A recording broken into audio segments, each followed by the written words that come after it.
All right. So today our speaker is Emily Heaston. Emily is a biologist with the U.S. Geological Survey at the Forest and Rangeland Ecosystem Science Center in Oregon. Emily focuses on geospatial analysis as well as project and data management for stream flow permanence, stream temperature, road, stream crossing, and other aquatic ecosystem research. With a background in freshwater ecology and a strong interest in how physical and biological processes interact across drainage networks, Emily enjoys working on applied research and tools, helping translate scientific understanding into on-the-ground solutions for the stewardship of aquatic ecosystems. So with that, I'll hand it off to Emily and the presentation. Are you there, Emily? Yeah, I'm here. Thanks so much for the introduction. All right. Hi, everyone. Thank you so much for having me talk today and joining. This is really exciting. I'm excited to have such an awesome audience. It's great. So I'm going to be talking about our road stream crossing feature mapping tool called RoadxStr today. And of course, I'm giving the presentation, but this has been a huge collaborative effort. I have my couple co-authors listed here, Jason Dunham, who's my supervisor and a supervisory research ecologist here at FRESC, and then Justin Welty, who's also with FRESC and does a lot of database management and designing and implementing tools for surveying and database solutions. And then beyond that, we've had a huge amount of other collaborators and folks involved from the initiation of when we started developing RoadxStr back in like 2021-ish, and then just folks helping us, providing expertise and advice, and then some awesome field staff that helped us kind of reorganize our survey. And then we've also had some project funding from Bureau of Land Management and Forest Service through the years as well. So it's a huge collaborative effort, and I'm excited to share it with you guys today.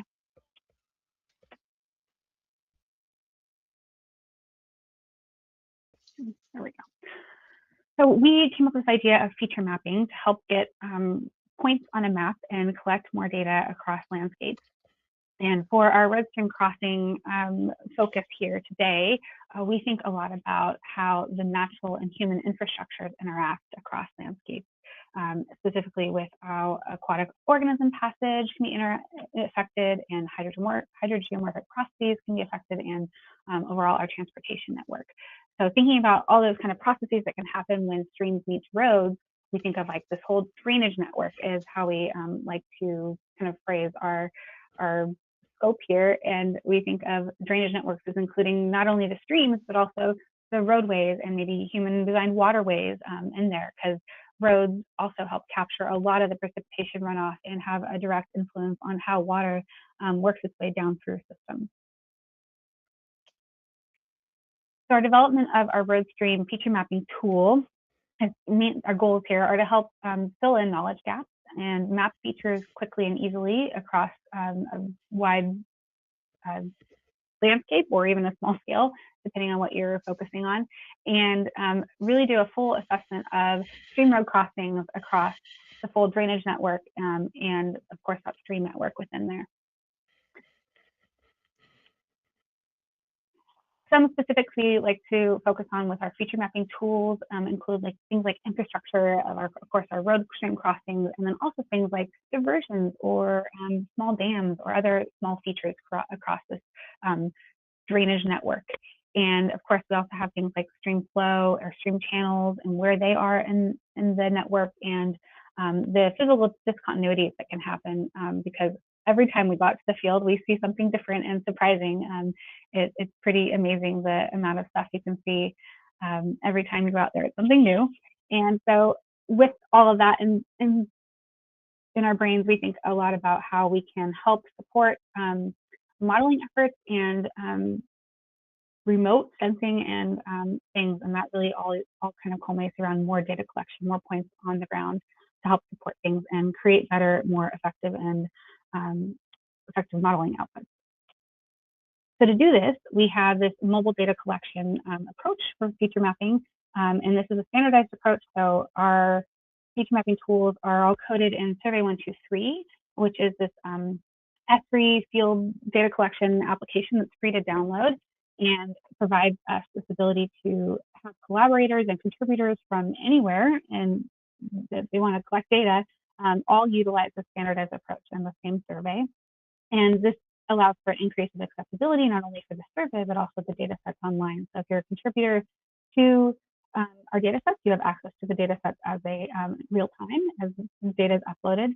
And we try to keep our surveys quick and easy to use. The road stream crossing survey is less than 30 minutes.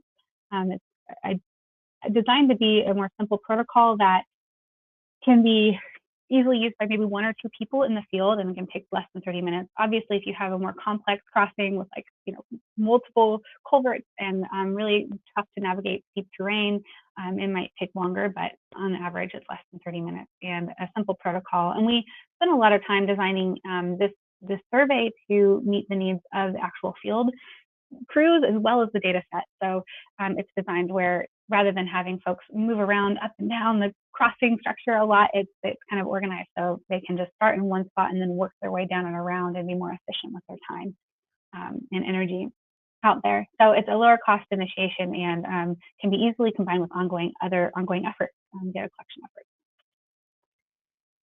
So our road stream crossing survey is called RoadxStr with an X there in the middle. And our data flow for RoadxStr looks something like this, where you have folks on the ground collecting data, actually measuring the culverts and the road fill and all the parts and pieces there, and collecting that information in our survey in Survey 123.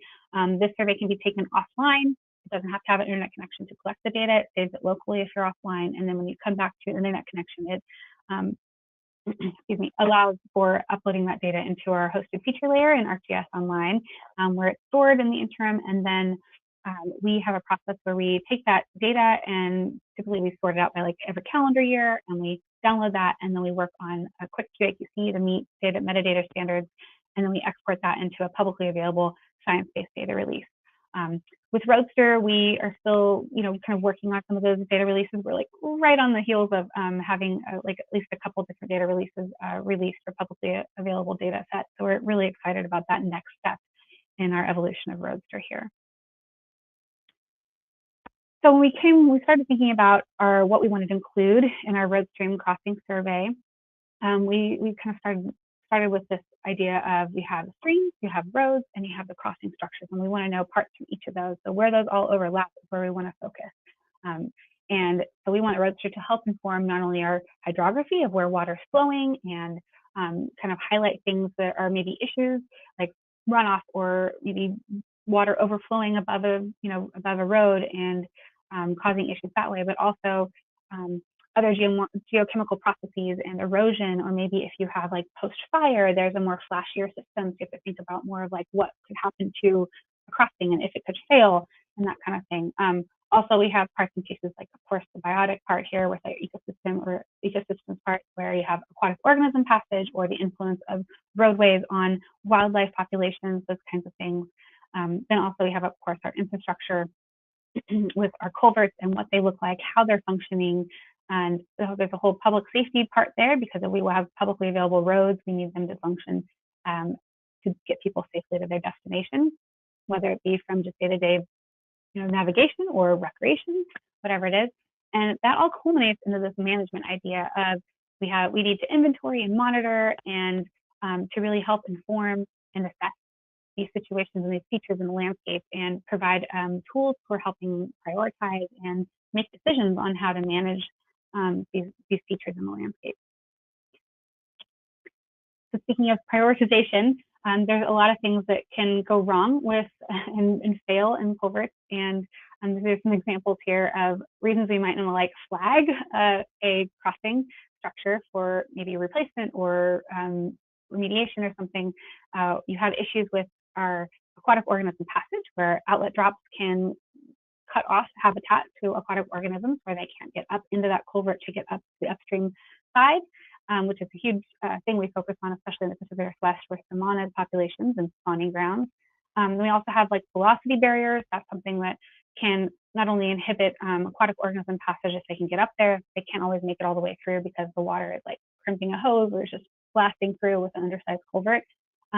And that also kind of feeds back into greater outlet drops because of erosion on the downstream end of that culvert. And then you have things like clogged or damaged culverts that are not functioning properly and not passing that water underneath that road in the way they should. And this also kind of snowballs into, if you have a mangled culvert with all these things that can, like pieces of metal that can hold on to debris, it will create more backwatering and could create an increased risk of erosion on that road surface and flow diversion potential over that road and down the road. So these are some of the things we think about when we prioritize. There are a lot of ways to prioritize. There's a huge, when I went through and culminated all of our, when we were designing RoadxStr, we went through and looked at like all these different ways that people prioritize and look at like red, gray, green filters to kind of help figure out where they should focus their prioritization efforts of issues with aquatic organism passage or structural failure. So RoadxStr, one of the goals is to help collect that information and help folks prioritize and fill in the unknowns. This little map here is a screenshot of the database of stream crossings in the US. And this is post Daniel Weefrey, who's with USGS. And all the little dark blue dots there are places where there's potential for a road and a stream to cross based off of flow lines of streams and road lines. And then the red little squares are observations that we have for actual stream road crossing. So there's a lot of unknowns out there, or potential for unknowns, and I'll come back to the potential part in a few minutes. But then we came up with RoadxStr to help kind of fill in those knowledge gaps and help prioritize. So it's a quick and effective survey to characterize road stream crossings, and we wanted to make it so it's easy to access that survey and that data for folks to utilize and maximize that usability, efficiency, and accessibility.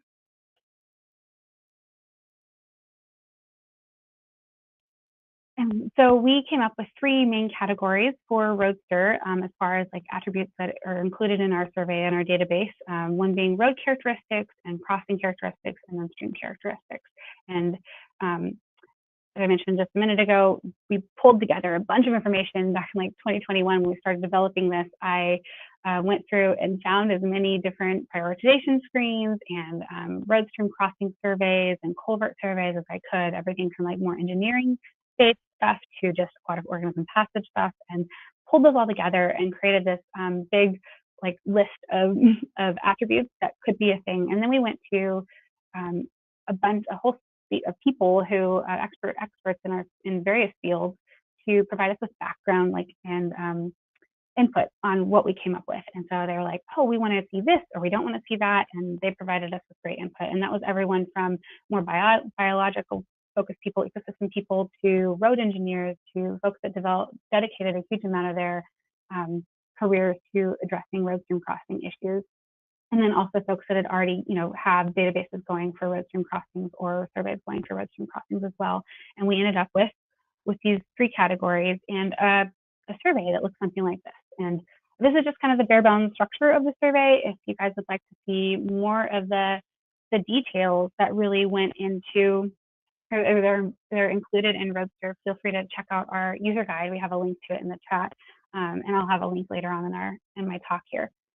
But we have our road characteristics with type, condition, road fill height. There's a handful of other variables in there, like what kind of surface is on the road, if it's paved or not, how big it is there vegetation growing on it, is it impeding drivability, that kind of stuff. And then we have our crossing characteristics, which is the bulk of the survey, especially if you're dealing with culverts, whereas your type of crossing, condition, number of structures or culverts in there, material alignment, any aquatic organism passage structures or barriers, substrate, slope, length, and then all the outlet measurements and inlet measurement details. And then the survey is created so if you are collecting information on a culvert, you see the stuff you need for a culvert. If you're collecting information on a ford where just a road crosses a stream and there's no actual designed or built up structure, you only see the things you need for that ford or a bridge. So it's pretty conditional based on what you answer, and it makes it quicker to use in some cases, or sometimes you have the full thing in front of you if you have multiple structures, like multiple culverts at a single crossing. And we have our stream characteristics is the last part here, where we need to know a little information about what's happening with the stream upstream of that crossing structure, like the type of stream, whether it's human-made, artificial, or if it's a natural stream channel, or what kind of substrate is there, and flow status, whether there's surface water flowing or not, or there or not, and then active channel width, and I think there's also like a max water depth as well, and a couple other questions there. And then there's also room for notes. So if you have any like notes about the crossing structure that we didn't cover in any of the actual answers or questions in there, you can fill that out. And then there's pictures as well throughout the whole survey. There's some pictures of like the road and the crossing inlet and outlet, and then additional pictures for anything else like internal structures or something. And I found, at least in my experience with going through prioritization screens for road crossings for like aquatic organism passage, pictures can be such a huge help in going through there and making a decision. So those are included in the data set as well. And you can also see in this little screenshot of our survey here, we have like this location. So each observation has like puts a point on a map, and we can see like your lat long and your horizontal accuracy for that exact position in survey 1 to 3, and that's automatically collected. So gear needed for a RoadxStr survey is pretty minimal, but it includes a tablet or a smartphone, some kind of mobile device that you can download the survey 1, 2, 3 application on, and then collect that information on that mobile device. And then we recommend a Bluetooth high accuracy GPS unit. These are becoming more and more commonplace, I think, nowadays, and are really great for helping us increase the accuracy and information. Like there's a bunch of metadata that's automatically collected with the high accuracy GPS units that happens in the background for that location. So we can effectively link that point on the map with the actual intersection of that road and stream flow line. And then, of course, we need something to measure with for the crossing structure. It's like a folding measuring stick or like substrate ruler has been really great for our field crews in measuring all the little tiny things with inlets and outlets and outlet drops and stuff. And then laser rangefinders, this is something that if you want to collect slope, which we recommend, it's not like necessary to complete the survey, but a laser rangefinder that has a pretty high accuracy at shorter distances is really helpful. And then, of course, some PPE, some high-vis vests or whatever needed, and sometimes a measuring tape is also very handy in areas that are hard to, like steep terrain or hard to navigate terrain.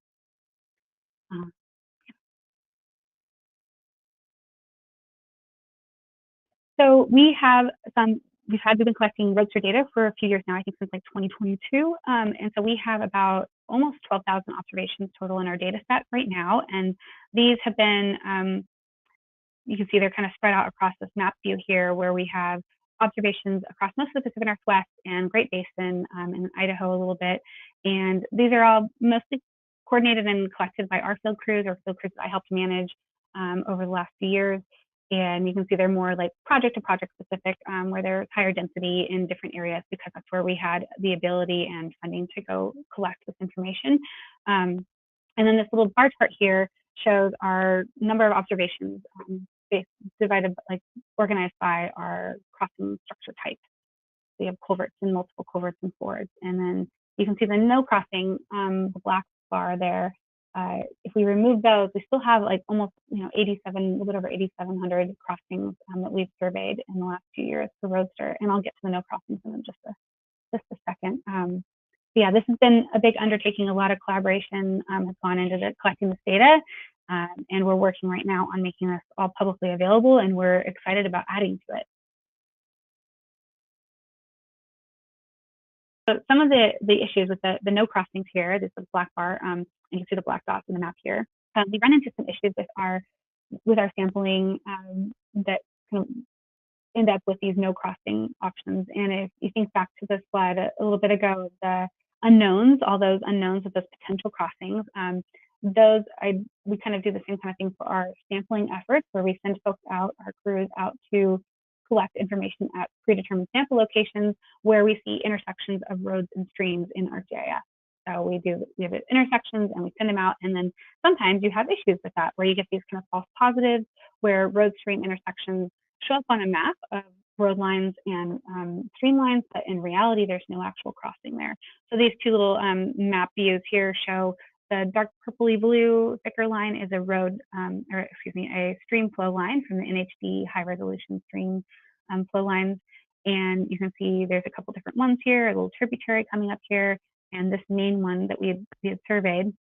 And then we have the charcoal gray center lines are the roads, and then you can see the base map with a hill shade and this light blue stream line in the back. And in this case, not always the case, but in this case, I think the base map is a little more spot on than the spatial referencing for the flow lines. And so you end up with these crosses of roads crossing streams, where in reality, folks go out there and there's no evidence of the stream crossing the road. They actually just parallel each other. So this is some of the issues we come up with, or we see when we do surveys out there. So there's all these little dots here. There's like 7 of them. They're all no crossings because the road doesn't actually cross the stream, even though it shows like it does on the map.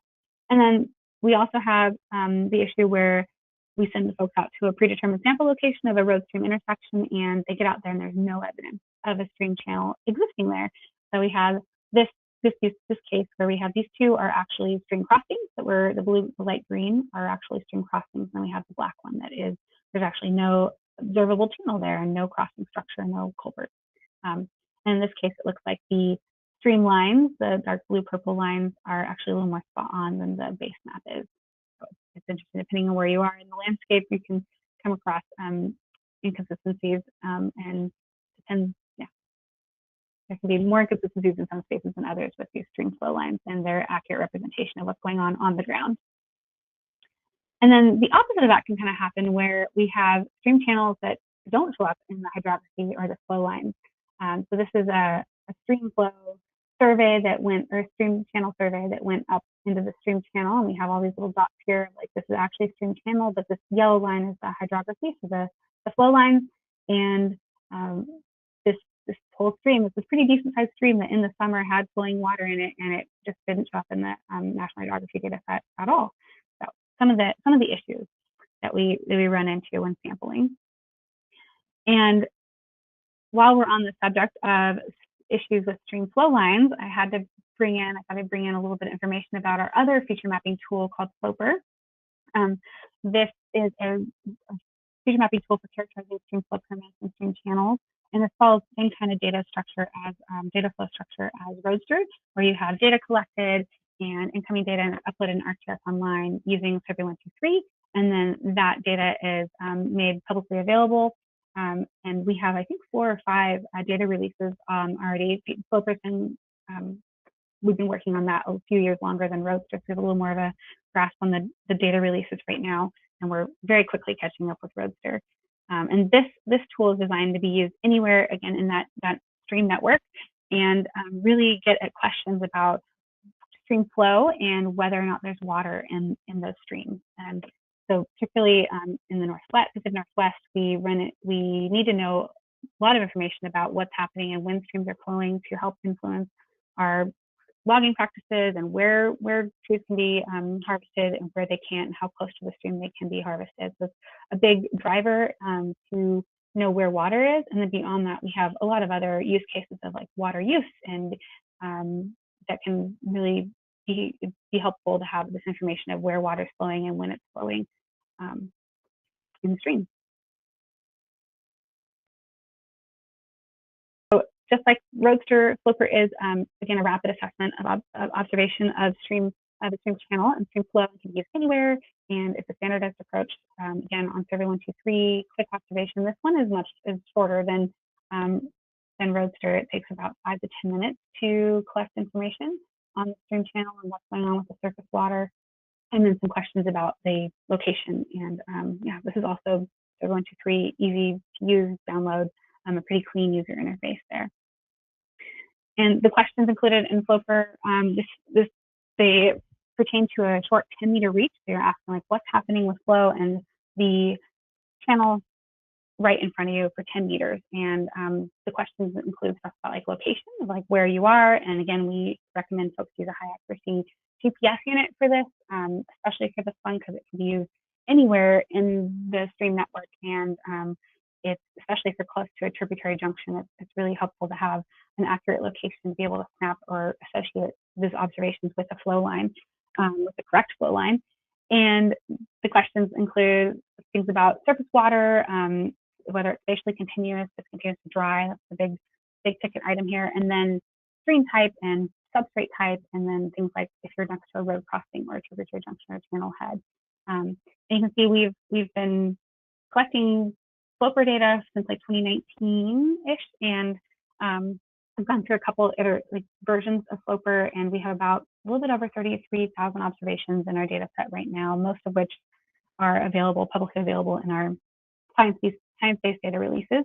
And this summer, we're kind of soft launching our Sloper v3, version 3, which has some added questions about location and reference hydrographies.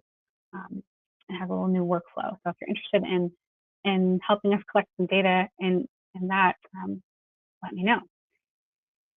So for both our feature mapping tools, our goal here is to collect data anywhere in that drainage network and fill in the gaps of knowledge. And our next steps are really to help add in information to other data sets and maybe link up with more established data sets moving forward, and help inform prioritization efforts and document restoration or replacement efforts, especially for road stream crossings. I've seen really, it takes like hundreds of thousands of dollars to replace a culvert, and that kind of information of where things are being replaced and where all this awesome work is happening is something that we should really try to help document, and we're excited about that in the steps moving forward.